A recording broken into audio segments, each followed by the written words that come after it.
अस्सलाम वालेकुम जी। कैसी हैं आप सब? उम्मीद करती हूँ सब ठीक होंगे, खैरियत के साथ होंगे इंशाल्लाह ताला। जी आज मेरा है क्लोज़िंग डे, रमज़ान के बाद और ईद के बाद क्लोज़िंग डे है। हत्ता कि वैसे तो काफ़ी देर के बाद मेरा क्लोज़िंग डे आया। बहरहाल जब मुझे टाइम मिला तो मैंने कहा चले मैं ये सारा समेट लेती हूँ। और ये है मेरे सोफ़ों के कवर्स। ये मेरी 2 बेडशीटें थी, ये जो ब्लू कलर की आप देख रहे हैं, लाइट ब्लू कलर की। तो मुझे ये कलर इतना अच्छा लगा, लाइट लाइट सा, और जब मैंने सोफ़ों के ऊपर ये सेट की ना तो ये सेट हो गई। बहरहाल ये 2 सेट होगी और ये कॉर्नर वाला जो सोफ़ा है ना ये रह गया। मैंने कहा अब इसके ऊपर मैं क्या करूं, तो मेरी बहुत ही प्यारी फ्रेंड है, उन्होंने कहा कि आजकल बड़े ही फैंसी दुपट्टे आते हैं जो धागे से, जिसके ऊपर थ्रेड का काम किया होता है, तो वो आप यहाँ पे सेट करो, आजकल बड़ा ट्रेंडिंग है। बहरहाल मैंने कभी, इतना तो मुझसे नहीं होता कि मैं एक अजीब सा भी, मेरा वो माइंड नहीं है कि एक सेपरेट ही उसके ऊपर दुपट्टा सा डाल के रखो, तो वो अच्छा नहीं लगता। तो मैंने ना इसलिए वो मैंने अपने माइंड से निकाल दिया। तो साथ ही बाकी ये जो रमज़ान की सेटिंग थी, जो कॉर्नर की सेटिंग और जान मास टेबल की जो सेटिंग की थी मैंने, और डाइनिंग टेबल की सेटिंग, मेरा दिल है कि आज सारी मैं ये क्लोज़ कर लूँ।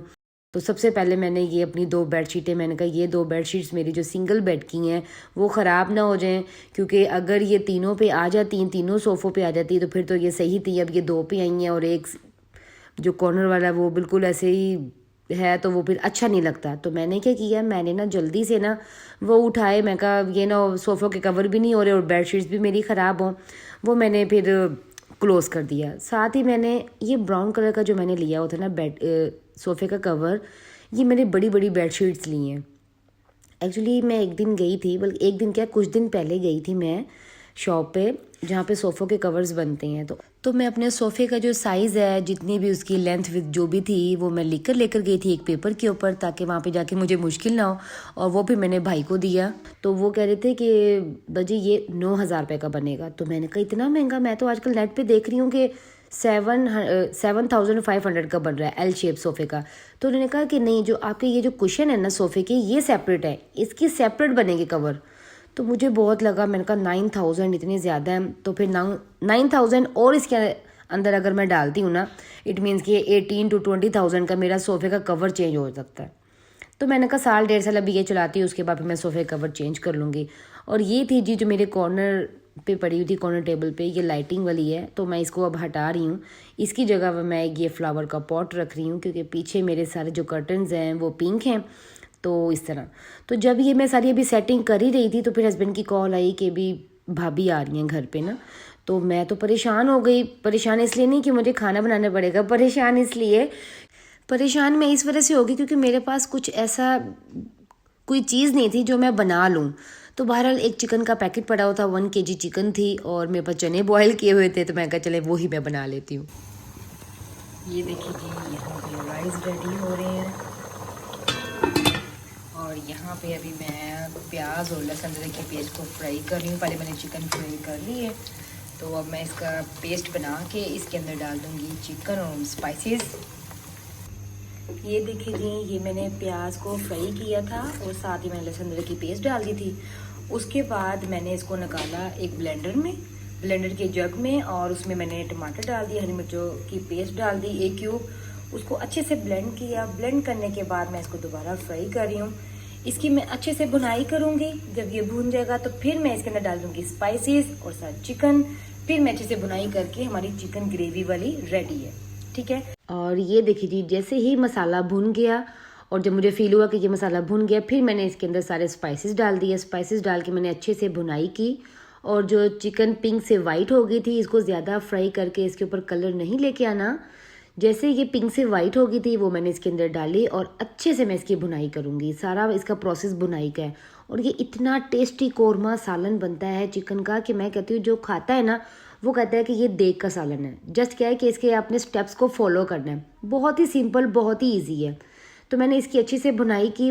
जब ये भुन गई तो फिर मैंने इसमें 1 से 1.5 कप पानी डाल के हल्की आग पे रख दिया, ताकि ये दम में अगर इसके अंदर कुछ कसर रह गई है तो वो भी ये डन हो जाए। जैसे मैंने इसमें चिकन में पानी डाल के रखा है ना, तो साथ अल्हम्दुलिल्लाह मेरा चने की बिरयानी रेडी हो गई है। जब मैं चने के पुलाव पे थोड़ा सा ज़र्दा रंग डाल देती हूँ ना, तो मैं इसको बिरयानी का ही नाम देती हूँ कि चने की बिरयानी। तो अल्हम्दुलिल्लाह ये भी रेडी।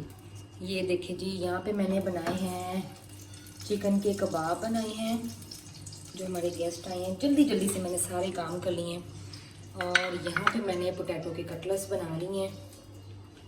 और ये देखें, थोड़ी सी मेरी सेटिंग थोड़ी सी ऐसे करती हूँ कि लगे परफेक्ट सेटिंग हुई है। ठीक है जी, ये मैंने कबाब बना लिए हैं। और ये हो गया जी हमारा खाना रेडी। ये मैंने आलू के कटलेट्स बनाए हैं, मैंने पुलाव बनाया है, साथ चिकन का सालन बनाया है, सैलेड बनाई है, बूंदी बनाई है, कस्टर्ड बनाया है। ठीक है जी, और ये है अल्हम्दुलिल्लाह मेरा फाइनल लुक। और जैसे ही खाना रेडी हो गया, मैंने नीचे डाइनिंग पे सेटिंग कर दिया, सारे खाने की सेटिंग कर दी और अल्हम्दुलिल्लाह खाना खाया। और उसके बाद चाय बनी, सबको चाय सर्व की। तो अल्हम्दुलिल्लाह जी बहुत अच्छा दिन गुजरा और भाभी को खाना बहुत पसंद आया और काफ़ी अरसे बाद भाभी मेरे घर आई थी। भाभी आपको चाय कैसी लगी है? बहुत अच्छी बनी हुई है। और खाना कैसा लगा है? बहुत अच्छा, टेस्टी। और जी जैसे ही मेरे गेस्ट चले गए थे तो फिर जो मैंने सारा सामान इकट्ठा करके एक साइड पे रखा हुआ था कि मैंने इसको रैप करके रखना है, तो उसको मैं फिर रैप करना स्टार्ट कर दिया था साफ़ करके।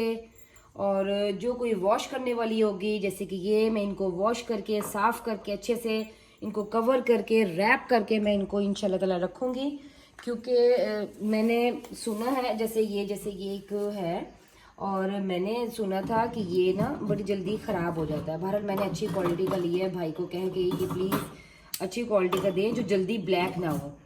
तो लिया तो मैंने वही वाला है। और ये देखिए, मैं इसको ना इस तरीके से रैप कर दूँगी, ये देखिए, ताकि इसको कोई भी खुशबू ना लगे और ये ख़राब ना हो। ठीक है, ये देखिए, मैं सारी चीज़ों को ऐसे कवर कर दूँगी और फिर मैं इसको पैक करके रख दूँगी इंशाल्लाह ताला अपने नेक्स्ट रमज़ान के लिए। और ये था जी मेरा आज का व्लॉग। उम्मीद करती हूँ आपको पसंद आया होगा। और आजकल आपको पता है जैसे कि मैं कोई न्यू रेसिपी शेयर नहीं कर पा रही हूँ, जस्ट थोड़े से क्लिप्स शेयर कर रही हूँ अपनी डेली रूटीन के। इंशाल्लाह जल्दी आपके साथ न्यू रेसिपी शेयर करूँगी। ओके जी, अल्लाह हाफिज़। अब कल मिलते हैं अपने नेक्स्ट व्लॉग में।